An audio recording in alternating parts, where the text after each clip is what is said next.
nagsimula sa simpleng pagsisimula sa ilalim ng isang asosasyon, ngayon ay isa na itong patunay na ang sipag, diskarte at determinasyon ay kaya magdala sa mas malaking tagumpay.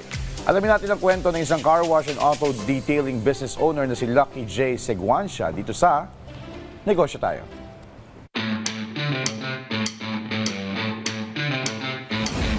So, itong negosyo namin sa car wash, nagsimula siya talaga sa asosasyon.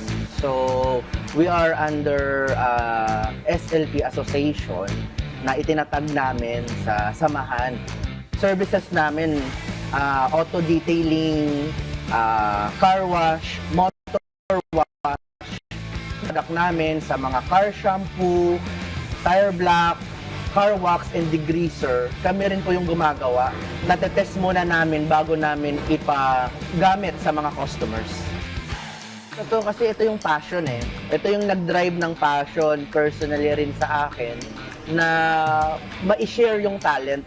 Kasi tulad ko, mahilig po ako sa pagdi-detail, sa paglilinis. Kasi pag malinis ang sasakyan o mga motor natin, nagbibigay din yung sa akin ng kaligayahan.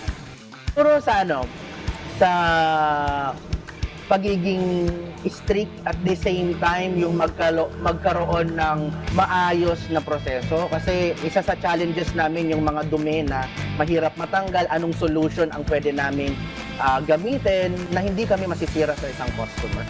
Siguro ang lesson na gusto kong i-share is magtiwala sa sarili. Sa quote na laging tumatatak sa isip ko yung burn the ship na kailangan desidido ka kung ano yung gusto mong pasukin tsaka dapat mahal mo yung ginagawa mo. Nabago ng buhay ko yung pagnenegosyo. Uy na makikitungo ko sa family, mas marami na, hindi naman mas maraming time sa family, pero mas na-budget ko yung time management ko sa family ko, sa parents ko, sa wife ko, and everything. Sa pagnenegosyo. Yun yung nabago sa buhay. Sa nga gustong magnegosyo, aside sa car wash or any negosyo, siguro kailangan lang talaga magtiwala sa sarili. And same time, hanapin yung passion. Yung mahal nyo talaga.